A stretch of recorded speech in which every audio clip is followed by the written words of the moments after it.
In the previous lesson, we were focusing upon the various similarities between fascism and Nazism. We saw the similarities between their aims and we also saw the similarities between their policies. Now, while we are on a process of comparative analysis, simply looking at the similarities does not cut it. We also have to look at the dissimilarities between the two ideologies to properly come to a conclusion as to how similar or how dissimilar the ideologies were and where they stand in comparison. Now, the primary dissimilarity between fascism and Nazism happens to be the difference between their racial policies. Now, if you remember, we have mentioned multiple number of times that Nazism is simply fascism with racialism added. So therefore, Nazism is in process fascism just with the added ideology of racialism to it. And racialism happens to be the prejudice or the hostility or the discrimination against other races and the feeling that one's own race is superior to the other race. Thus, it's very natural to understand that racialism, especially at the level which the Nazis conducted it, was unique to Nazism itself and is the core differentiator between fascism and Nazism. Now, the Nazis believed in the myth of the superiority of the Nordic Aryan race. So they believed in a certain master race theory where they believed that the Nordic Aryan race is a master race. And they also further believed that the Nordic Aryan race needs to have world domination or needs to dominate over the entire world because they somehow or the other are superior to all other human beings. Therefore, we understand how crudely racialist the Nazis were. Whereas, if we look at the fascists, they were not necessarily racists. In fact, they had no such policy to prove that they truly were racists. Now, as Hitler and his Nazi state felt that the Nordic Aryan race is the master race, they also believed that any other race, especially the minority races, were inferior to the Nordic Aryan race. In fact, there were some races that were even more inferior to the other races. And therefore, there was a hierarchy, there was a particular system of order of superiority and inferiority in the Nazi ideology when it came to the concept of races. This particular concept led to Hitler and his Nazi state come up with the final solution. The final solution was supposed to be a way to deal with the ultimate inferior race of Nazi Germany, the one who is responsible for all the miseries of Nazi Germany, and the eradication or the removal of this race would ensure Germany's prosperity. This particular race were the Jews, and therefore Hitler wanted to find a final solution to get rid of them for once and for all. And this final solution, as you already know, was the Holocaust, which was a systematic and targeted genocide or a mass killing of 6 million European Jews by the Nazi state during the Second World War. And therefore, Hitler's racial policies led him to mercilessly kill the Jewish or the people of the Jewish race in Germany. Whereas Mussolini's racial policies or his racialistic attitude was far from this. Mussolini did not consider the minority groups as inferior. At the same time, Mussolini was not concerned with removing the minority groups, and instead his only concern was that the minority groups should be accepting the nationalist agenda which his party or his ideology is pushing, and therefore these people from the minority races should only have or should only associate with one identity, the identity of being an Italian. And that was the only concern which Mussolini had when it came to dealing with other races or minority groups. Now eventually, in the later period of his reign, Mussolini would adopt a rather minor form of racial hatred. This was targeted towards the non-Italians living in Italy. However, this never became as harsh and extreme as to lead to the complete eradication or genocide towards these non-Italians. And even this particular minor form of racial hatred, which Mussolini adopted later on, was actually under Nazi influence. Therefore, we clearly understand that there was a differentiation between the racial policies of Hitler and Mussolini, to the point where the latter did not even have a clear racial policy. And therefore, we can better put this as there being a differentiation of dealing with the other races when it comes to fascist Italy and Nazi Germany. And this particular differentiation was that Nazi Germany under Hitler was concerned with the extermination or removal of these races, which were the minority groups and the ones which Hitler found inferior.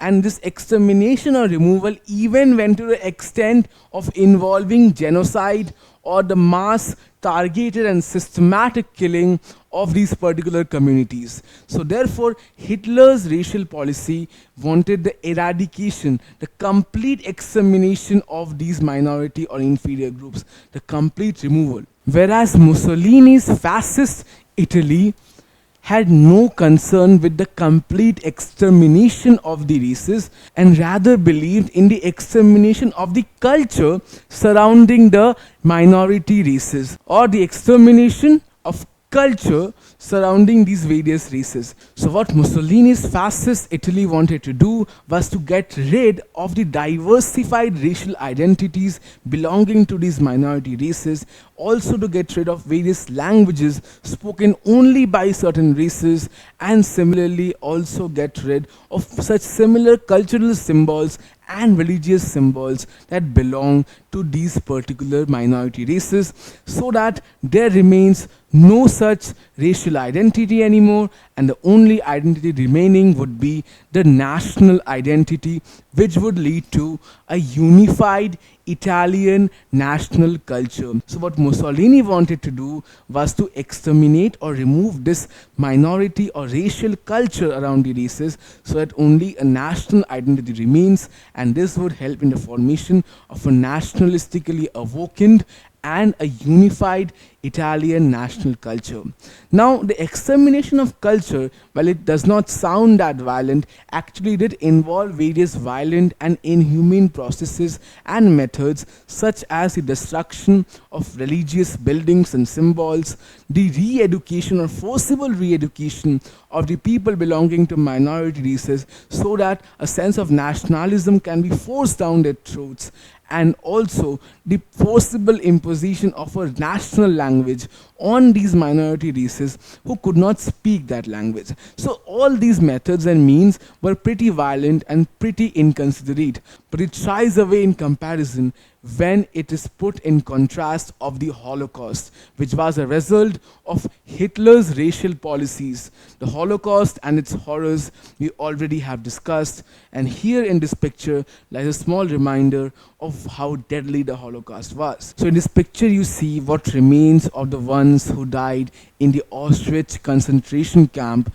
which was a Nazi death camp for the Jews during the Holocaust. So when the Jews were brought into the concentration camps, they had their clothes and their belongings and also their shoes taken away. And over here we see an entire airplane hangar full of such shoes, of maybe hundreds of thousands of such Jews who came to the camp only to perish in various means of torture, violence and extermination, as was a policy which was a product of Hitler's racialism. We can clearly see a difference between the racial attitudes of Mussolini and Hitler from this particular excerpt of a speech made by Mussolini himself. So Mussolini once said that race is a feeling, not a reality. 95% at least. Nothing will ever make me believe that biologically pure races can be shown to exist today. National pride has no need of the delirium of race.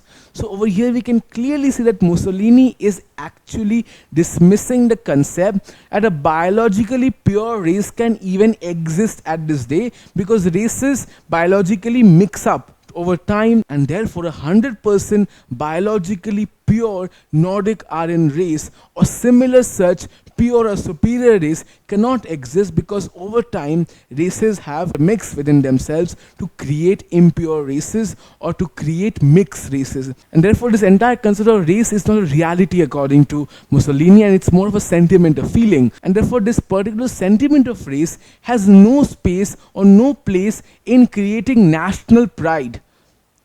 And he says that national pride can be created on its own based on the economic, the military, the political progress of the nation. It does not require the delirium or the confusing pretext of race in it. And this clearly puts him in contrast from Hitler, who not only believed that biologically pure races exist, and that was the base of his master race theory of the Nordic Aryan Germans, but at the same time he also had a panel of biologists and scientists who helped him prove, or were forced to give the assurance that this particular theory is scientifically accurate, while it completely was not. And therefore Hitler's extremist racial policy was completely in contrast to what Mussolini believed in. And that thus brings us to a differentiation between fascism and Nazism on regards of their racial policies. The next differentiation between the two ideologies brings us to the point of foreign policy. Now, the differentiation between the two ideologies regarding their foreign policy can be easily understood by a question, which is how much territory did the power want? And that can be answered by a counter question, how much did the nation lose? More particularly, how much did the nation lose in the First World War? The more were the losses endured by the nation in the First World War, the more it wanted to annex and conquer new territories and also pursue an aggressive and more expansionist foreign policy. That is therefore the concept we need to understand to properly get the drift of why the foreign policy between Italy under Mussolini and Germany under Hitler was significantly different. And the difference therefore was on how ambitious these foreign policies were. Now, if we remember, Italy actually had won the First World War, and therefore its sentiment to reclaim lost territories was low, because it did not really lose anything in the First World War.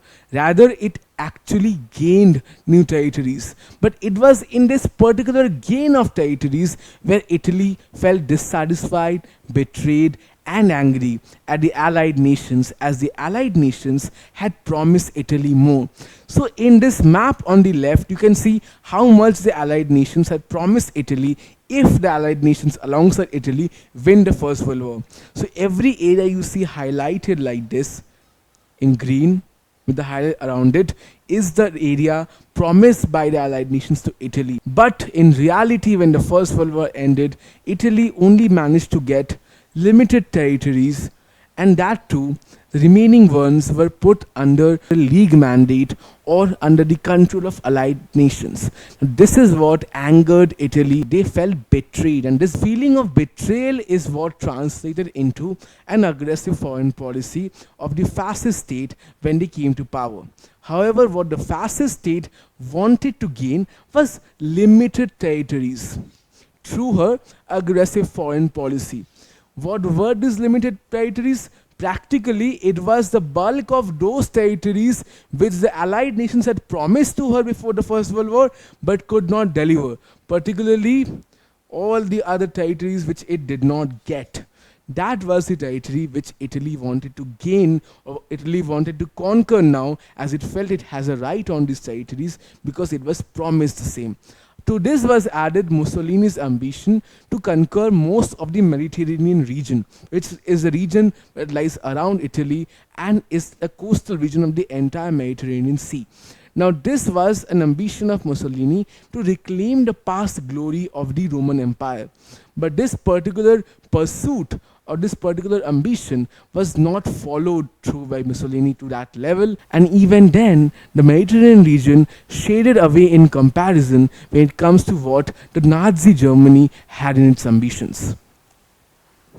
Now you see, Nazi Germany on the other hand was defeated by the Allied nations in the First World War, and the unequal Treaty of Versailles was imposed upon it. The Treaty of Versailles managed to take away 13% of Germany's entire European landholding and all of its colonies. And this led to immense discontentment and dissatisfaction among the German public, which led to a sentiment of revenge. And this revenge was translated into an ambitious, imperialist, and aggressive foreign policy when the Nazis came to power. So the Nazis under Hitler followed or pursued the gospel or the medieval idea or ideology of the victorious sword. The victorious sword was a core element of Hitler's foreign policy, and what this particular victorious sword gospel gave us was a very clear idea that those nations who could not fight in a war deserved or are destined to be conquered. And therefore Hitler felt that it has the right to conquer or annex any such territory or nation which cannot fight back when Hitler launches expansionist campaigns on them. Now Hitler also had another ideal which he wanted to achieve through his aggressive foreign policy. And that was to establish a Pax Germanica. Now, what the Pax Germanica essentially wanted to do was to unite all the German-speaking people of all nations and countries into a peaceful union, but at the same time violently subjugating minority populations which Hitler considered to be inferior. So violently subjugating these inferior populations all around the world, but then to establish a peaceful union of German-speaking people all around the world. So what we understand by Pax Germanica is that Hitler wanted to annex all those nations and countries where a significant number of German-speaking people exist. And most of these territories and countries were all the lands taken away from Germany after the First World War. Hitler wanted to reclaim all of these and create a Pax Germanica, a union or a German empire of sorts. Now Hitler was able to justify his ambitious, aggressive and imperialistic foreign policy by claiming that the German nation is a living body and therefore the living body needs to expand or it shall perish. So what Hitler said is that Germany as a nation, as a living and breathing nation with its own emotion and sentiments, now needs Lebensraum or living space because it is becoming too big and now it needs more space to expand. It needs more living space and therefore Germany requires more living space or Lebensraum to expand. Now what this particular living space truly means is that the population of Germany was increasing, and if Germany does not expand its territory, then the population of Germany that was ever growing would perish on the limited number of resources as available to the country, and therefore the only way to continue and prosper as a nation was through expansions. Now when the Second World War came up, Hitler's foreign policy became somewhat stretchedly expanded, and he now wanted to establish an empire, a Nazi German empire under Hitler, which stretches beyond the continent of Europe and even to Asia and Africa. This he wanted to call the Third Reich or the Third German Empire, as he wanted to be a legitimate successor to the Holy Roman Empire of the medieval times. Now Hitler's ambitious foreign policy and his ambition for worldwide domination is best depicted in Charlie Chaplin's timeless satire, The Great Dictator, where we see Charlie Chaplin, who is playing the role of Hitler or the Great Dictator, is playing with a particular balloon in the shape and composition of Earth. And he's playing around with this Earth, that is to show that he wants to make the Earth or the entire world his plaything and he wants to control it in his own manner. Now, can you answer this question? What did Hitler want to establish through his foreign policy? Was it the Pax Britannica? Was it the Pax Germanica? Was it the Pax Romana? Or was it the Pax Americana? Hitler wanted to establish the Pax Germanica through his foreign policy. Now, the next element of differentiation between Nazism and Fascism happens to be their economic policies. Now, the fascists from the very beginning identified themselves with modernity, and in fact they consider industrial production and modernization to be crucial for the economic development of Italy, and therefore the fascists identified themselves with modernity from the very beginning or the initial period of their reign, and found it crucial for national development. In this picture, we see Mussolini at the Fiat factory launch in the year 1929. Now, Fiat was a major Italian automobile producer of that time, and the company still is equally important for the Italian economy till this day. The Nazis, on the other hand, were initially opposed to the expansion of large scale industries or the full blown industrialization or industrial development of Germany, and even the expansion of large stores in Germany so as to appease the small time businesses and also the self employed middle class of Germany. However, this changed. The Nazis later changed their views on modernization, and like most important decisions which were taken by the Nazis, this particular change of ideology or change of thought process also involved an intention of militarism. So you see, the Nazis felt that without large scale industries, the mass production of weaponry or armament is not possible. At the same time, large scale wars or full blown wars could only be fought with the support of big industrialists and also with the modern technology that they can provide.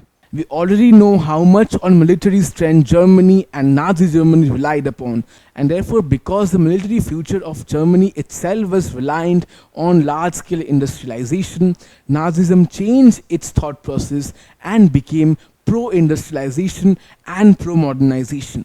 In this particular picture, we see Hitler at the opening of the new Volkswagen plant in 1938. Now, Volkswagen was an important automobile manufacturer of Germany at that time and is still very important for the German economy. At this particular event, Hitler also launched the famous automobile, the Volkswagen Beetle, the people's car. But the more important thing than the launch of the people's car is rather the year itself.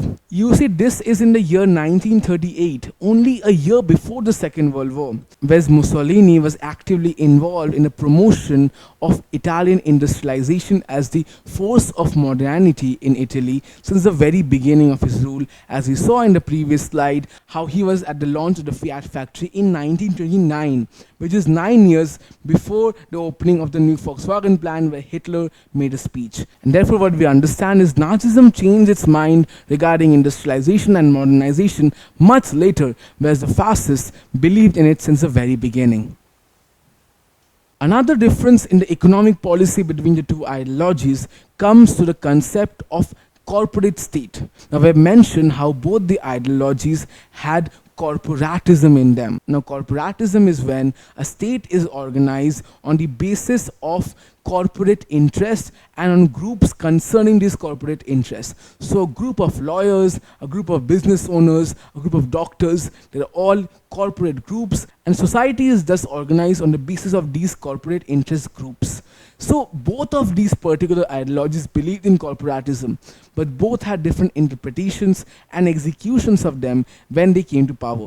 The Nazis allowed the big industrial houses to continue under private ownership, but they brought them under state control, that to strict state control. But the state itself was fixing the wages of workers and also setting the prices of commodities without consulting directly with the industries. You see, fascist Italy had a very different corporatist structure. In fascist Italy, the industries and the states actually had a cooperative merger to the extent where every industry had a representation in the national corporation for that industry, where both the workers and the industrial owners had equal representation, and the councils of each of these national corporations actually made up a national council of corporations under Mussolini, which acted like a parliament of corporate interests, where the state and the industrialists and the workers are coming together to standardize things like wages, commodities, and qualities of work. And therefore, we see that there is a much more cooperative merger between state and industry in fascist Italy, Whereas in Nazi Germany, we see that the corporatist structure is very authoritative, where the state is actually commanding the industries, the state is actually imposing all the standards, the rules, and all the fixed prices on the industries without consultation. So the difference between the corporatism between these two ideologies lies right there, and is best described by a quote by Mussolini himself that fascism is a marriage between state and corporate, whereas in Nazism we do not see a similar cooperative merger or so-called political marriage between the industries and the state itself. But perhaps the most crucial difference between the two ideologies happens to be the impact that they leave behind and the differences between these impacts.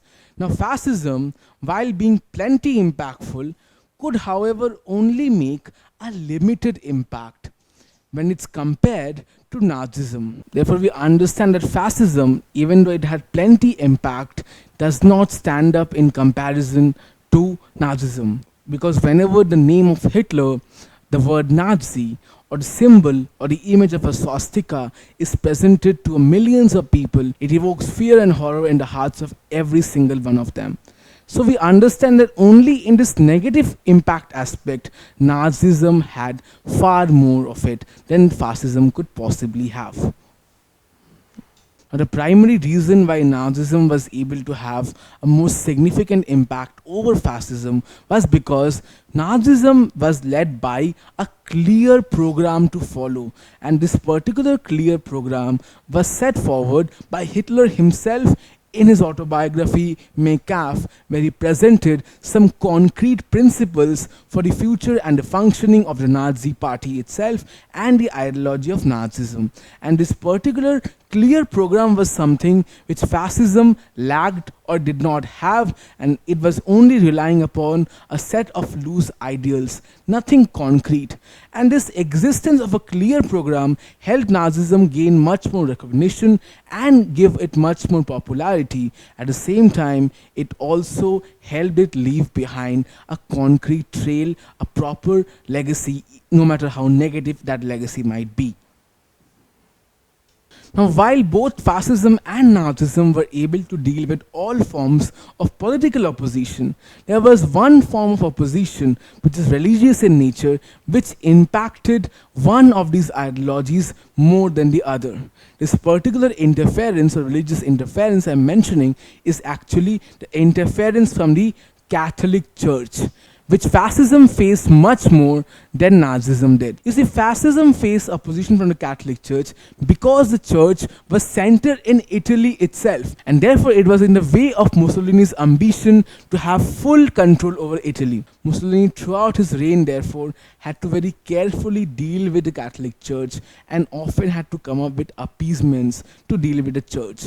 Now, in case of Nazi Germany, such similar opposition did not exist because Germany is not majority Catholic. It is a mix between the Protestants and the Catholics.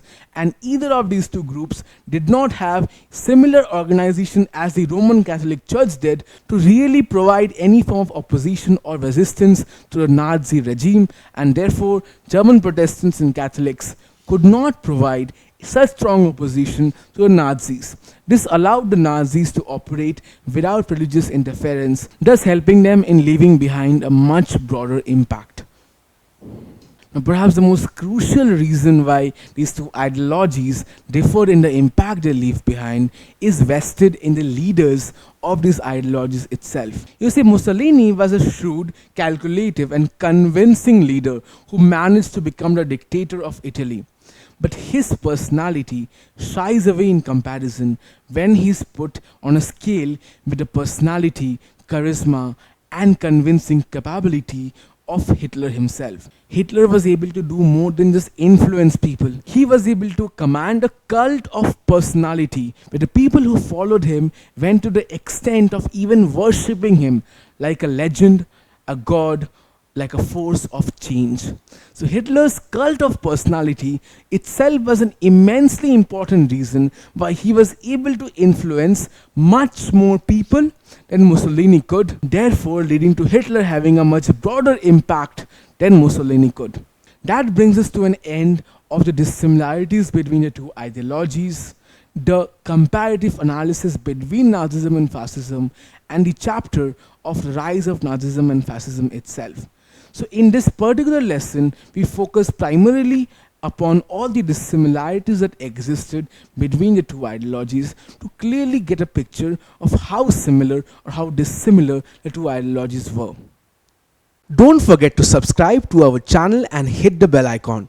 You can also register for free at DeltaStep.com or download the DeltaStep app to learn one-to-one with our amazing teachers or to get access to all our 5,000 plus amazing videos as per your school syllabus.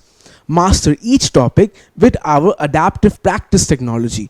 Get million plus questions with step-by-step solutions and unlimited mock tests. Get all your doubts resolved instantly. Learn via games and win amazing prizes like PlayStations and iPads. So at DeltaStep, learning is not just fun and easy, it is rewarding too. So register for free now.